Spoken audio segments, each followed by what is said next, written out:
Bismillahirrahmanirrahim. Assalamualaikum warahmatullahi wabarakatuh.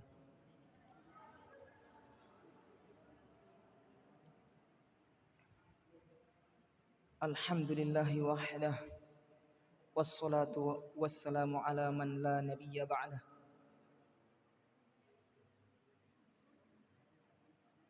Ashhadu an la ilaha illallah wahdahu la syarika lah. Wa ashhadu anna Muhammadan abduhu wa rasuluhu la nabiyya ba'dah. Alhamdulillah, para ikhwan, akhwat, santri-santriwati yang dimuliakan Allah Subhanahu wa taala. Alhamdulillah, kembali kita dipertemukan lagi oleh Allah Subhanahu wa taala, Zat yang Maha Penyayang, untuk melanjutkan kajian kita setelah kita melaksanakan beberapa ibadah, yaitu salat maghrib berjamaah, kemudian dilanjutkan dengan salat sunnah. Subhanallah, ini adalah keutamaan yang luar biasa yang barangkali para saudara-saudara kita yang di luar sana belum diberikan kesempatan oleh Allah Subhanahu wa taala untuk melakukan kebaikan seperti yang kita lakukan. Bukan dalam rangka untuk berbangga diri, tapi menyebutkan sesuatu untuk bersyukur, berterima kasih kepada Allah Subhanahu wa taala. Karena sesuatu itu jika disebut, diingatkan selalu, akan dianggap sesuatu yang besar. Jadi terus saya ingatkan agar kita ini selalu mengingat nikmat Allah, dan juga para guru-guru kita sebelum memulai pelajaran terus mengingatkan kita akan nikmat Allah Subhanahu wa taala agar kita syukuri. Kenapa sering diulang? Setiap kajian mau dibuka, setiap khutbah mau dibuka, marilah bersyukur kepada Allah. Ingat nikmat Allah, karena manusia itu penglupa, sering lalai, banyak lupa. Maka harus diimbangi dengan sering diingatkan. Perhatikan. Nah, pada malam ini kita melanjutkan kajian kita membaca kitab Adabul Masyi ila Shalah yang ditulis oleh Asy-Syaikh Muhammad bin Abdul Wahhab rahimahullahu taala. Pada pertemuan sebelumnya kita sampai pada kalimat beliau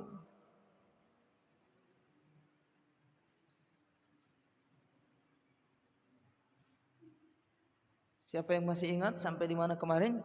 Abdullah. Sampai pembahasan apa kemarin, Abdullah?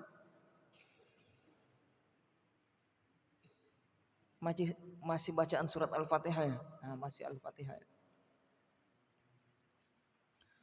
Jadi beliau jelaskan kemarin bahwasanya orang yang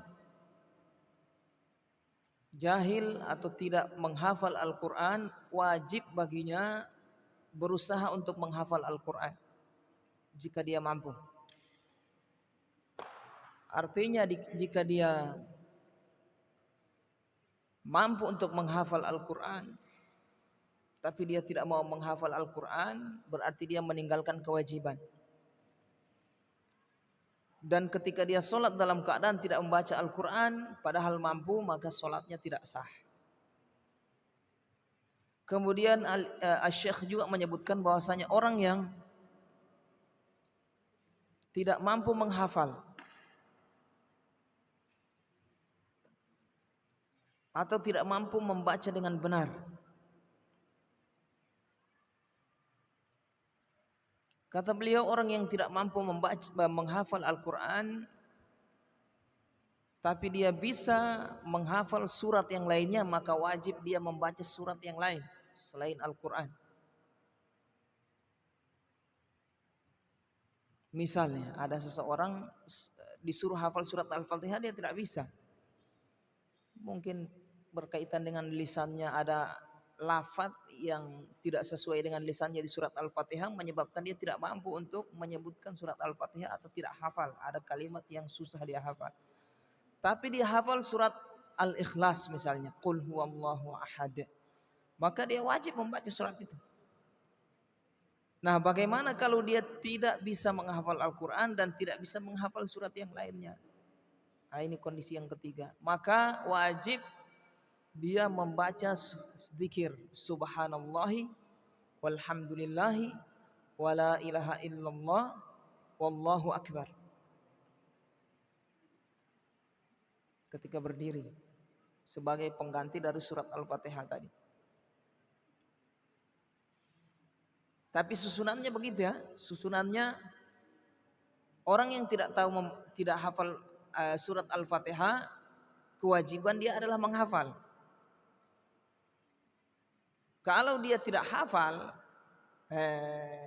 dirinci. Kalau dia tidak mampu menghafal, kalau dia mampu menghafal kemudian tidak mau menghafal, sholat dalam keadaan tidak membaca Al-Fatihah tidak sah sholatnya.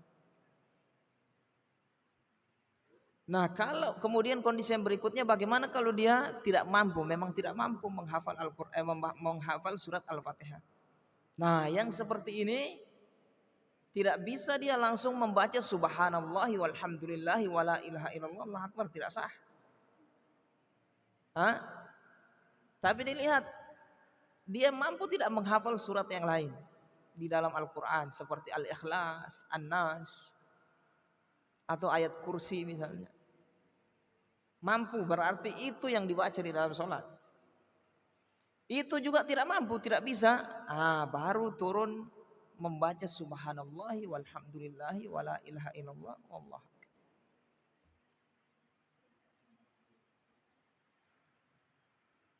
Taib, ini rincian atau kesimpulan atau ringkasan dari penjelasan beliau yang saya baca kemarin.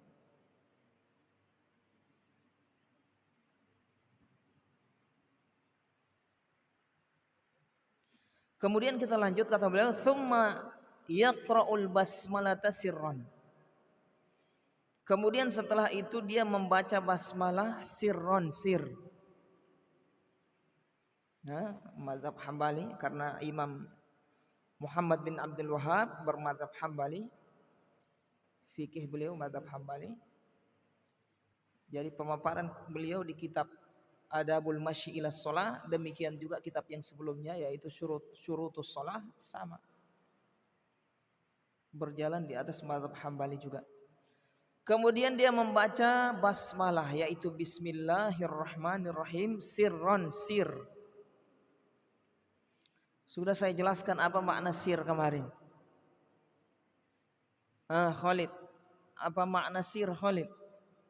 Merapat Khalid. Kenapa pisah-pisah begitu? Jangan memisah dari jamaah ya, merapat ya, bagus. Ayo Khalid, apa yang dimaksud dengan sir Khalid? Disirkan, dikecilkan. Bagaimana kadarnya kecil itu? Sir hanya dia yang mendengar. Kadar yang hanya dia bisa, yang hanya bisa didengar olehnya. Kalau bisa didengar oleh orang lain berarti jahar namanya, bukan sir. Kayaknya ada orang yang membaca di dalam sholat masih didengar oleh orang yang di sampingnya, itu jahar namanya, bukan sir. Sir itu tidak didengar oleh orang lain kecuali dia. Jadi bacaan basmalah sir, bukan jahar. Berbeda dengan mazhab apa? Mazhab Syafi'i. Dibaca Bismillahirrahmanirrahim Alhamdulillahi Rabbil Alamin. Tayyib.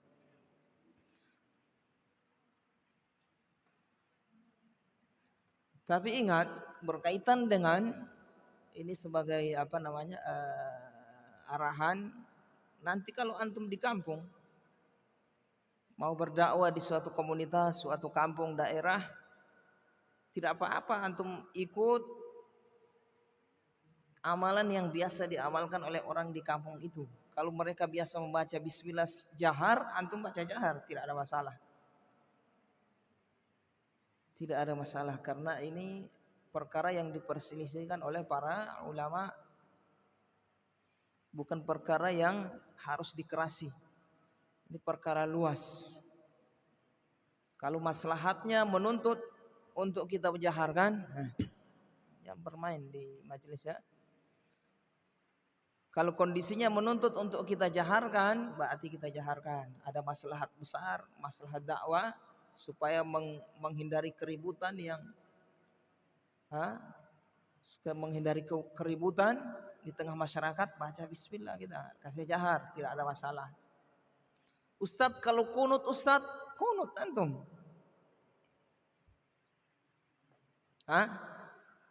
Kunut. Amin. Allahumma hadina fi man hadait. Antum juga amin di belakang. Paham ya? Tapi kalau kita yang disuruh imam ustadz kunut, antum tidak apa masalah. Sesekali 2 kali boleh. Antum kunut. Kalau antum tidak kunut, ribut nanti. Menjaga persatuan lebih diutamakan daripada menjaga perkara yang sunnah, apalagi perkara yang diperselisihkan. Kecuali yang jelas. Kalau yang jelas tidak boleh. Yang jelas haram, tidak boleh. Tsumma yaqra'u suratan kamilatan. Setelah itu dia membaca surat yang sempurna. Maksudnya yang dimaksud oleh beliau ini, setelah dia membaca surat Al-Fatihah, disunnahkan baginya membaca surat sempurna. Maksudnya surat utuh. Paham ya? Surat utuh misalnya Al-Ikhlas sampai selesai. Surat Wadduha sampai selesai. Al-Lail sampai selesai. Abasa wa tawalla sampai selesai. Ini afdol. Lebih bagus, lebih afdol daripada dia potong-potong ayat. Daripada potongan ayat. Paham ini ikhwan? Karena ini kata para ulama, sebagaimana tuntutan dari hadis, kebanyakan solatnya Rasulullah SAW. Jadi kebanyakan Rasulullah SAW kalau solat itu membaca satu ayat utuh, satu surat utuh. Terkadang beliau juga membaca ada satu ayat, artinya bukan satu surat utuh. Berangkat dari sini lebih afdol antum baca Qul a'udzu birabbil falaq sampai selesai daripada baca surat ayat yang di Al-Baqarah panjang tapi cuma ayat, bukan surat. Bukan satu surat utuh. Paham ya? Lebih afdol antum baca An-Naba sampai selesai daripada antum baca Al-Imran tapi cuma setengah, tidak baca sampai satu surat utuh. Perhatikan ya. Ini yang lebih afdol, membaca satu surat penuh.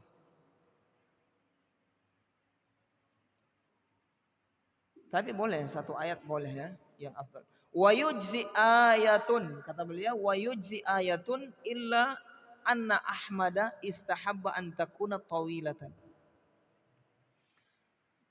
Boleh kata beliau satu ayat dibaca di dalam sholat, maksudnya setelah surat Al-Fatihah.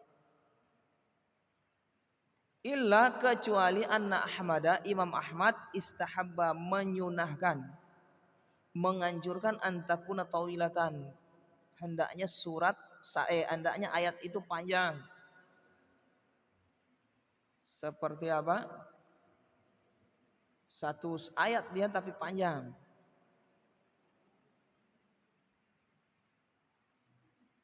Seperti ayat apa yang panjang? Satu ayat tapi panjang. Nah, antum pernah lewat di surat Al-Baqarah atau surat apa itu ya? Satu halaman, satu ayat. Ada. Satu halaman, cuma satu ayat.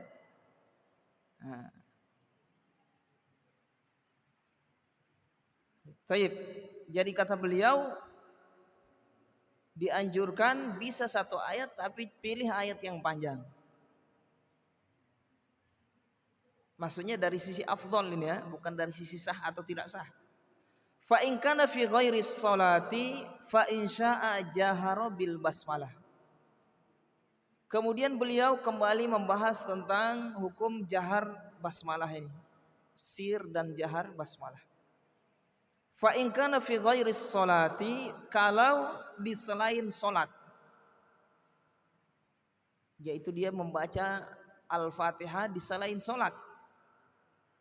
Fa insya jahara bil basmalah. Kalau dia inginkan silahkan menjaharkan basmalah yaitu bismillahirrahmanirrahim. Wa insya'a asarra. Kalau dia ingin silahkan sir. Ini di luar sholat ya. Misalnya dia mau apa menyimak bacaan atau sementara murojaah baca Al-Quran tilawah sir atau jahar silahkan. Artinya tidak ada yang utama di antara dua itu. Tapi kalau di dalam sholat, nah, di dalam sholat kata beliau jangan dia jaharkan, tapi sir. Kenapa? Karena di mazhab Imam Ahmad, Bismillahirrahmanirrahim bukan surat Al-Fatihah. Dan juga ada datang dari beberapa hadis bahwasanya Rasulullah SAW itu membuka sholatnya langsung Alhamdulillahirobbilalamin. Tidak membaca Bismillah. Artinya dengan jahar ya, tidak terdengar.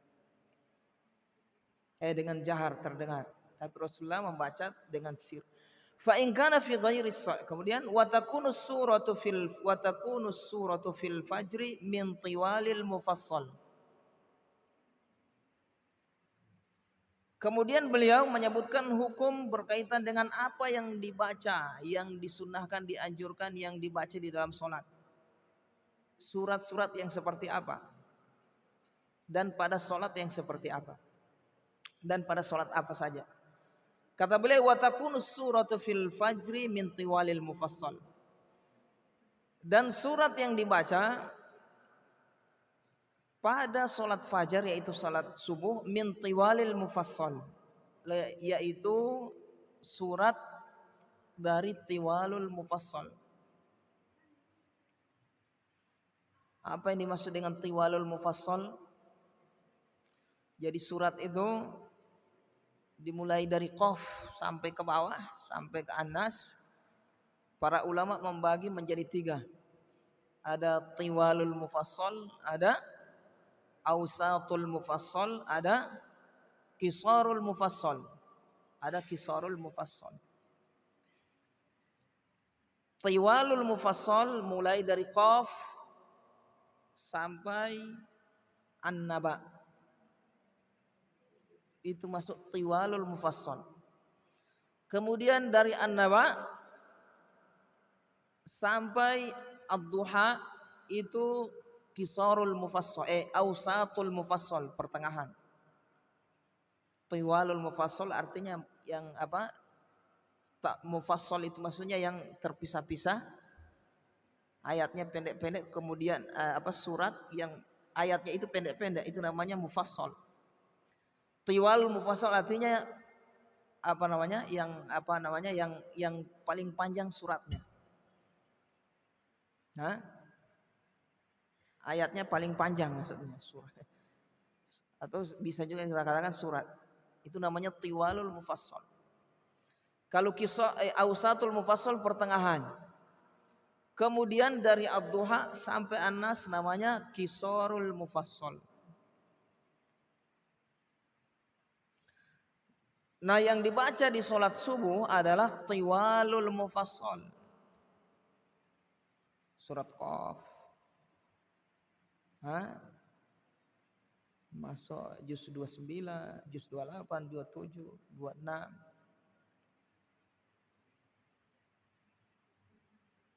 Itu sunnah.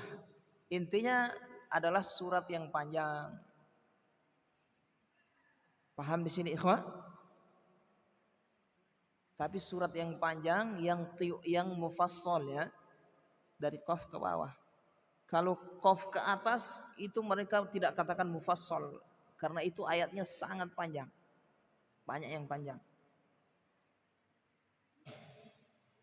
Mufassal itu artinya ayatnya banyak, pendek-pendek. Jadi mufassal dibagi 3, ada tiwalul mufassal, surat yang panjang, kemudian ausatul mufassal, kemudian kisarul. Nah, yang dibaca di salat subuh adalah tiwalul mufassal.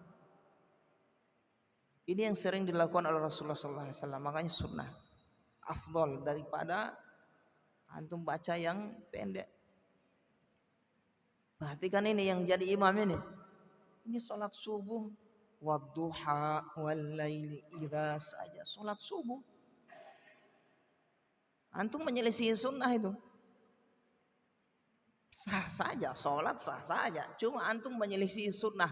Karena Rasulullah SAW tidak pernah dalam riwayat apapun di salat subuh membaca qisarul mufassal di salat subuh. Dari duha ke bawah. Begitu juga dari ausat, dari an-naba ke bawah. Tapi yang beliau baca itu yang panjang-panjang. Nah, juz 29 ke atas. Ustadz, kenapa subuh itu? Ya karena berkaitan dengan ayatnya yang pendek juga. Terus juga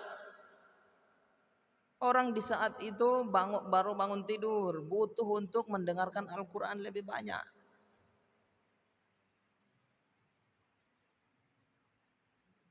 Jadi begitu bangun tidur, ya kan, orang biasa bangun tidur, butuh telinganya itu mendengar Al-Quran.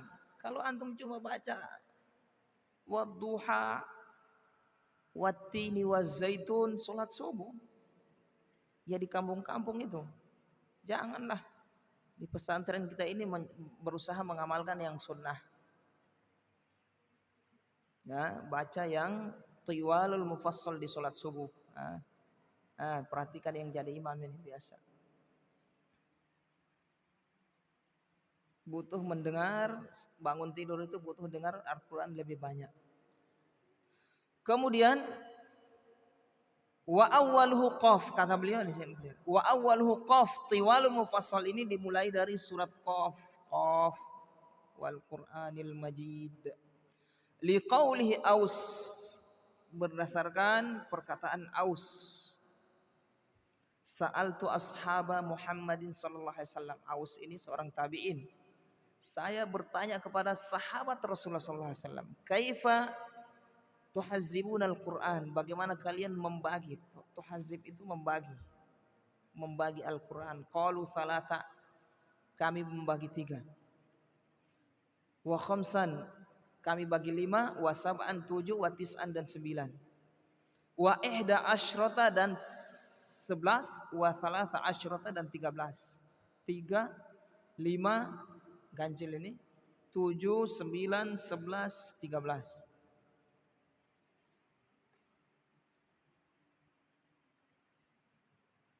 Kemudian wa hizbul mufassal wahid. Kemudian mereka bagi hizbul mufassal, ya, mufassal ini wahid, mereka hitung 1, 3.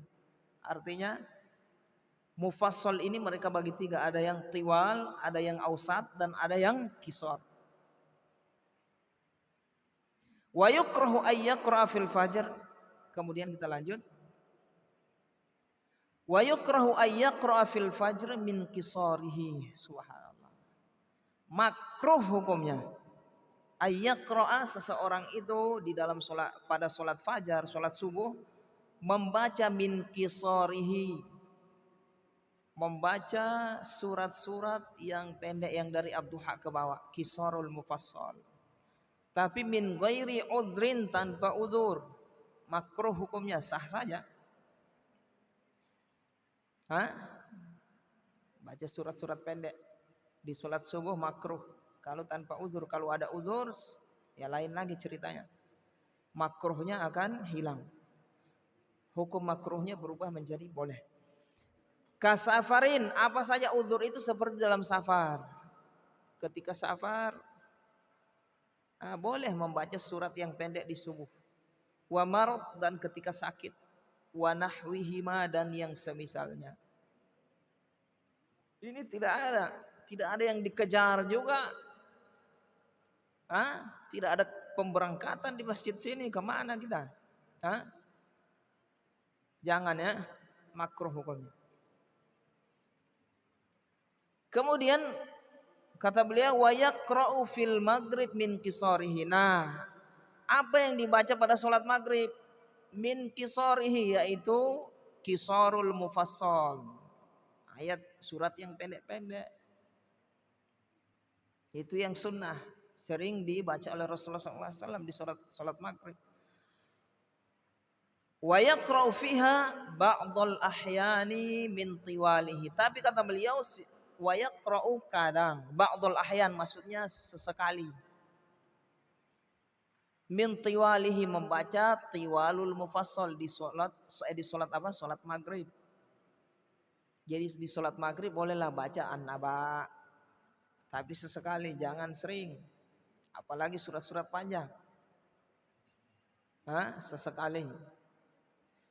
Li'annahu sallallahu alaihi wasallam qara'a fiha bil a'raf. Karena Rasulullah sallallahu alaihi wasallam pernah membaca di sholat maghrib surat Al-A'raf. Al-A'raf pendek, panjang sekali.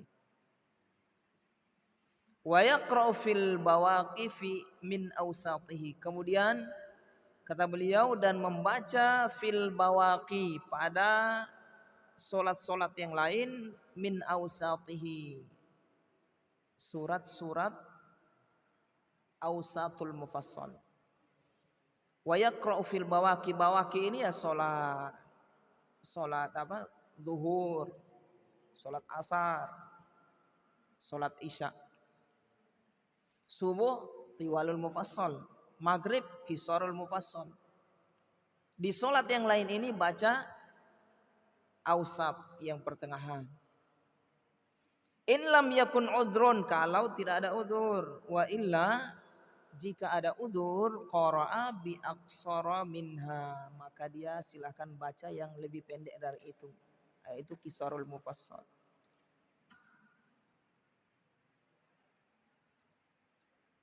Pahamin ya? Jadi kesimpulannya apa tadi? Di sholat subuh yang disunnahkan adalah tiwalul mufassal. Membaca qisarul mufassal yang pendek-pendek di sholat subuh hukumnya makruh. Kecuali ada uzur tadi, safar, sakit, atau uzur yang lain. Kemudian pada sholat maghrib qisarul mufassal, boleh sesekali tiwal yang panjang. Di sholat yang lain awsat yang pertengahan. Pertengahan dari apa? An-naba sampai ad-duha. Kemudian wala ba'sa yajharum apa ini? Wala ba'sa bi jahri imra'atin fil jahriyati idza lam yasma'ha ajnabiyyun. Kemudian beliau beranjak pada hukum yang lain berkaitan dengan bacaan wanita di dalam salatnya. Wala ba'sa, dan tidak mengapa bi jahri imra'atin, seorang wanita itu menjaharkan bacaannya di dalam sholat fil jahriyah, pada sholat jahriyah, dengan syarat idza lam yasma'ha ajnabiyun, kalau tidak ada ajnabi yang mendengar, yang bukan mahram. Dia misalnya sholat jahar tadi apa? Sholat maghrib, sholat isya, sholat subuh. Di sholat jahar ini boleh, wala ba'sa, boleh dia membaca dengan jahar, tapi dengan syarat kalau tidak ada ajnabi mahram. Kalau tidak ada ajnabi yang mendengar. Tapi kalau ada ajnabi yang mendengar, jangan. Ya, jangan. Karena takut khawatir apa? Ada fitnah. Suara ini, apalagi bacaan bacaan Al-Quran biasa didayu-dayukan, kan? Suaranya naik-naik turun, ada lagu-lagu tuh. Didengar lagi oleh yang bukan mahram, bahaya. Nah, makanya kata beliau syaratnya kalau tidak ada ajnabi yang mendengar. Tapi kalau ada ajnabi jangan, dia sirkan saja itu salat yang jahar tadi.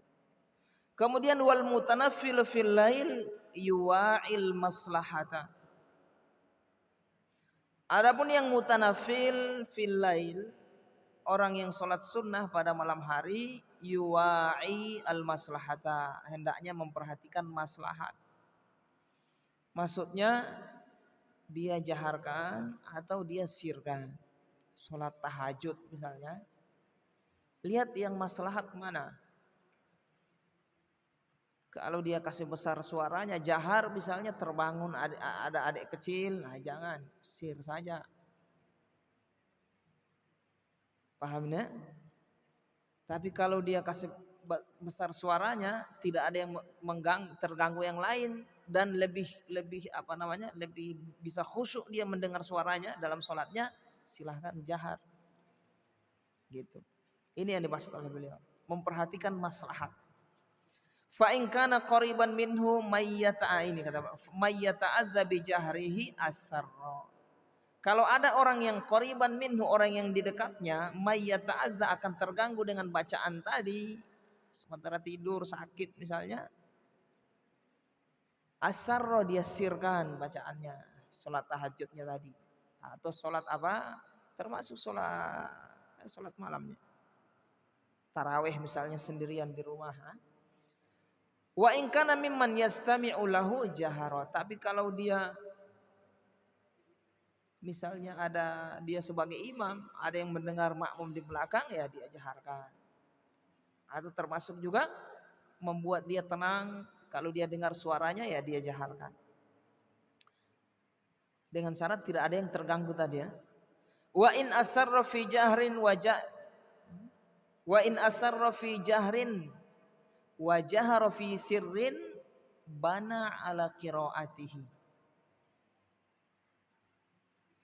Jika dia mensirkan bacaan pada sholat jahar, wa jahara fi sirrin, dan menjaharkan bacaan pada sholat sir, bana ala qiraatihi, maka dia lanjutkan sholatnya tersebut.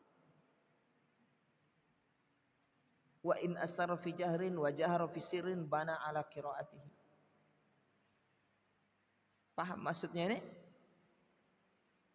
Pada sholat sir, pada sholat jahar dia kasih sir bacaannya. Atau pada sholat sir bacaannya dia jaharkan. Kemudian dia ingin merubah bacaan tadi kembali ke asalnya, maka silakan dia lanjut saja. Tidak usah dia baca dari awal itu. Paham ini? Paham ya? Misalnya di sholat maghrib, ini orang yang sholat sendirian, ingat perhatikan ya ikhwah, orang yang sholat sendirian bisa jahar dan bisa sir, walaupun di sholat jahar. Apalagi sholat sir, misalnya sholat subuh, sholat maghrib, sholat isya, ini sholat jahriyah. Orang yang sholat sendirian bisa jahar, bisa sir, silahkan dia pilih. Dia bisa jahar, bisa sir.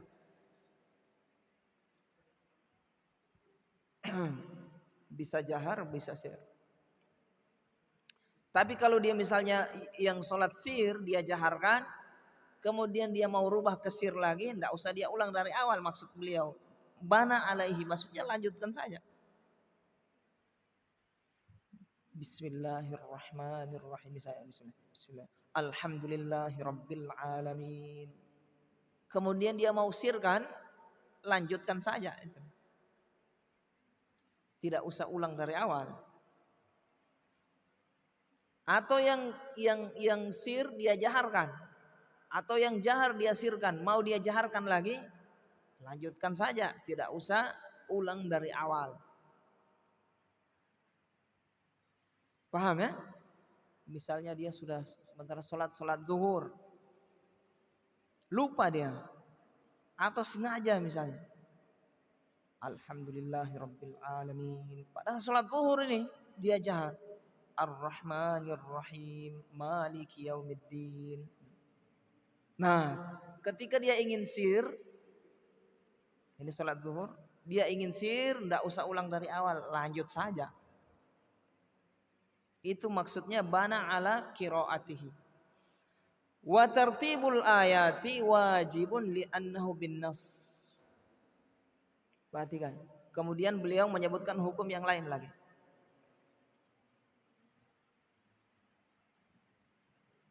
Tertib ayat wajib hukumnya. Membaca ayat secara tertib di dalam seperti dalam Al-Qur'an hukumnya wajib li'annahu bin nas. Karena urutan ayat itu secara nas datang dari Rasulullah SAW. Wajib hukumnya, tidak boleh diotak-atik, dibolak-balik. Alhamdulillahirabbil alamin. Maliki yaumiddin. Ihdinas siratal mustaqim misalnya, tidak boleh. Kalau dia sengaja sholatnya batal, dia dapat dosa. Wajib hukumnya. Wa tertibus suwari bil ijtihad. Adapun tertib surat ijtihad. Ijtihad para ulama. Artinya kalau orang di dalam sholat tidak harus sesuai dengan urutan surat di dalam Al-Quran. Misalnya dia di rakaat pertama baca Qul a'udzu birabbin nas, rakaat kedua Qul a'udzu birabbil falaq, tidak ada masalah. La bin nas kata beliau, tidak dengan nas. Fi qauli jumhuril ulama, ini menurut pendapat jumhur ulama, mayoritas para ulama. Fatajuzu qira'atu hadhihi qabla hadhihi. Boleh membaca surat ini dulu sebelum surat ini, tidak sesuai urutan surat di dalam mushaf itu. Bukan ayat ya, kalau ayat yang antum bolak-balik tidak boleh, surat. Walihada tanawwa'at masahifus sahabati fi kitabatiha. Oleh sebab itulah bermacam-macam mushafnya para sahabat. Fi kitabiha, pada tulisan-tulisan mereka. Jadi sahabat itu punya mushaf juga. Mereka punya mushaf sendiri-sendiri. Kadang mushaf mereka itu bacaannya lain dengan mushaf yang dikumpulkan oleh Utsman bin Affan radhiyallahu anhu. Seperti mushafnya Abdullah bin Mas'ud. Dan itu bukan mushaf tambahan-tambahan mereka apa. Memang seperti itu mereka dengar dari Rasulullah SAW. Makanya ada qiraah berbeda-beda. Kembali qiraah ini kembali kemana? Dari Rasulullah SAW. Rasulullah yang menyampaikan demikian ke para sahabat. Ada qiraah berbeda-beda antum baca, yang antum dengar itu dari Rasulullah SAW. Wa kariha Ahmadu qira'ata Hamzah wal Kisai. Imam Ahmad memakruhkan atau tidak menyukai qiraahnya Hamzah dan Kisai. Hamzah dan Kisai. Hamzah Kisai ini banyak tashil di dalam Al-Quran. Antum tahu tashil? Tashil itu hamzahnya, kalau hamzah qat'i dibaca panjang nanti, tidak dibaca. Ini kita lewat saja karena ini berkaitan dengan qiraah. Wal idgham al-kabir li Abi Amr. Demikian juga beliau memakruhkan membaca idgham kabir. Baca qiraahnya Abu Amr. Ini kita lewat. Thumma yarfa'u yadayhi ka raf'ihil awal.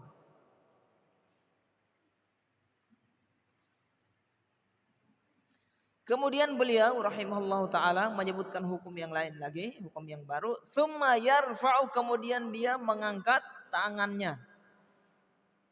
Karaf'ihil awal, seperti dia mengangkat tangannya pada awal kali mau masuk itu takbiratul ihram, dia angkat tangannya. Ba'da faraghihi minal qiraah, seperti setelah dia membaca surat setelah dia membaca surat. Wa ba'da ayyathbuta qalilan, dan setelah dia ayyathbuta qalilan, diam sejenak. Kemarin kayaknya ada yang nanya ya. Saya lupa baca ya. Ada pertemuan sebelumnya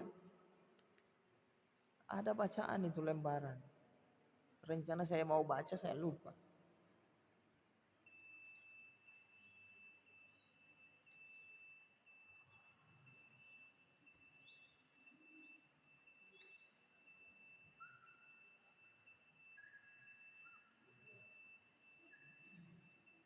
Taib, kata beliau, "Tsumma yarfa'u yadahi karaf'ihil awal ba'da faraghi minal qiraah." Kemudian setelah dia selesai membaca surat Al-Fatihah, kemudian membaca surat yang lain, giliran mau apa ini? Mau ruku. Nah, mau ruku ini dia angkat tangannya. Iya kan? Sebagaimana yang kita lakukan, amalkan. Angkat tangannya, mau ruku dia angkat tangannya. Wa ba'da ayyathbuta qalila hatta yarji'a ilaihi nafasuhu. Tapi kata beliau,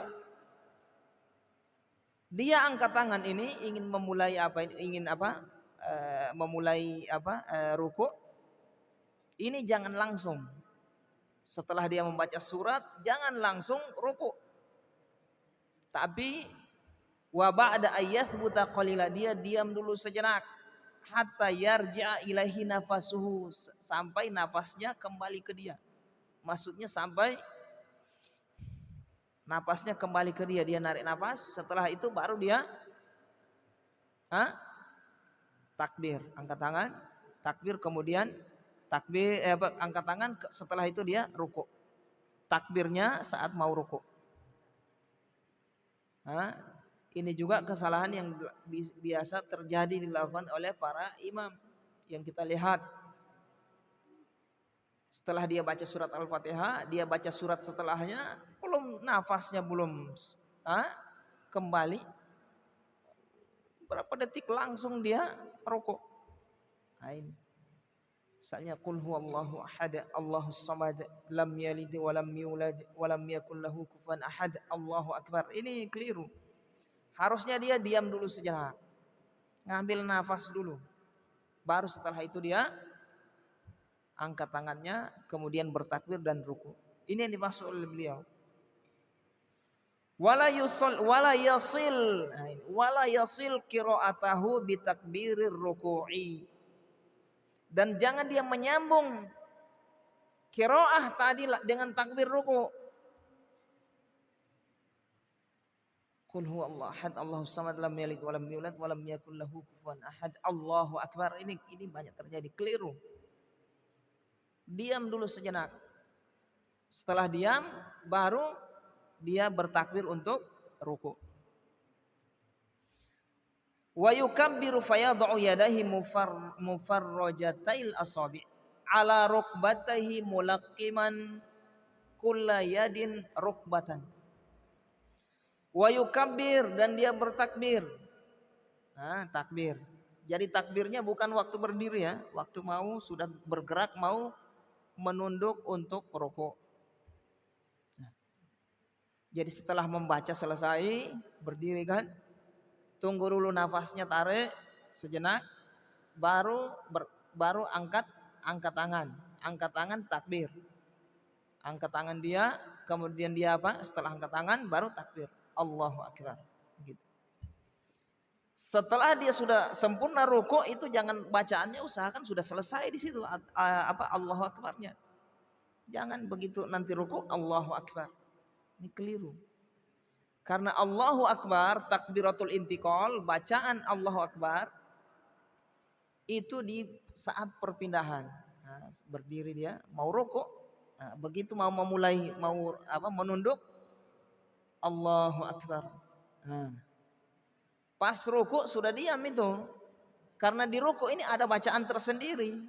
Dia harus sudah baca apa? Subhana rabbiyal azim. Ini imam yang kita perhatikan masih berdiri Allahu Akbar.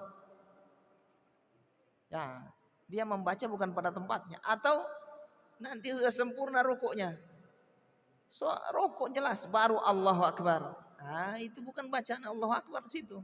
Karena di rukuk itu sudah bacaan Subhana rabbiyal azim. Paham Nafi? Hah? Nengok apa biasa? Paham ya? Alhamdulillah. Wa yukabbir fayadhu yadayhi mufarrajatail asabi. Dia bertakbir kemudian dia meletakkan tangannya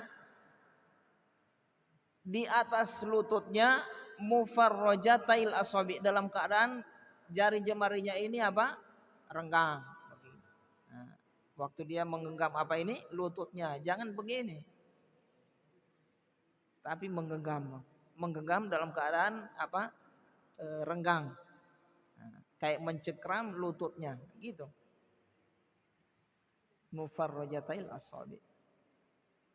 Mulakkiman kullayadin, mulakkiman. Nah, jadi tangannya itu apa? Mantap nempel di lututnya. Nah, gitu. Apa hukum menaruh tangan di lutut ini? Apa hukum menaruh tangan di lutut ini? Azmil, sunnah apa wajib Azmil?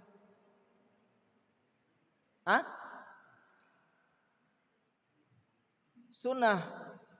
Keliru. Hukumnya wajib. Jadi menaruh tangan di lutut ketika ruku hukumnya wajib, bukan sunnah. Wajib hukumnya.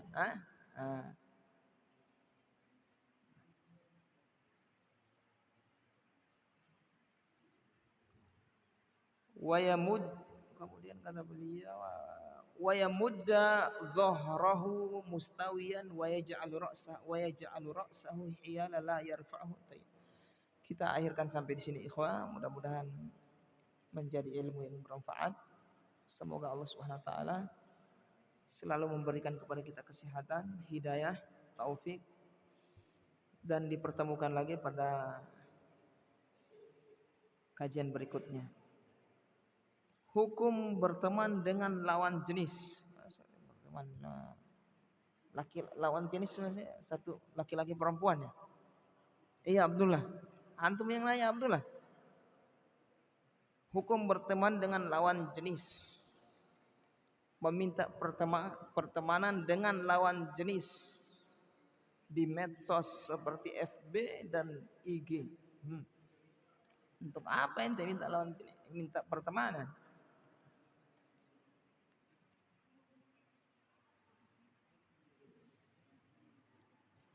Tergantung tujuannya apa dulu minta pertemanan. Tujuannya buruk, haram ya haram. Ingin mau menggombal misalnya, apa hukumnya? Haram. Minta berteman di Facebook supaya nanti sebentar insya Allah saya akan chatting sama dia. Apa kabar ukhti? Sudah sholat malam belum? Setan ya. Tapi kan Ustadz kan nanya sholat malam atau tidak? Iya, ini setan berwujud manusia setan. Hati-hati akhwat, kalau ketemu yang seperti ini setan. Hati-hati. Langsung di apa? Diblokir saja.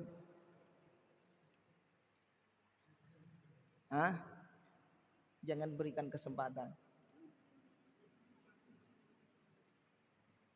Untuk apa?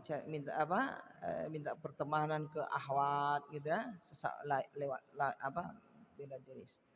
Kalau menerima pertemanan boleh saja. Menerima dia minta pertemanan boleh. Kalau kita lihat ada maslahat ingin dakwah, artinya dakwah secara umum, bukan ingin mau apa ini messenger, supaya nanti apa kajian yang secara umum ini banyak tersebar gitu. Tapi tetap harus hati-hati. Nah, harus hati-hati lawan jenis. Iya Abdullah, bukan antum yang nanya ini Abdullah. Tidak boleh ini berteman dengan lawan jenis, apalagi di alam nyata. Hah? FB. Hah? Bahaya ini.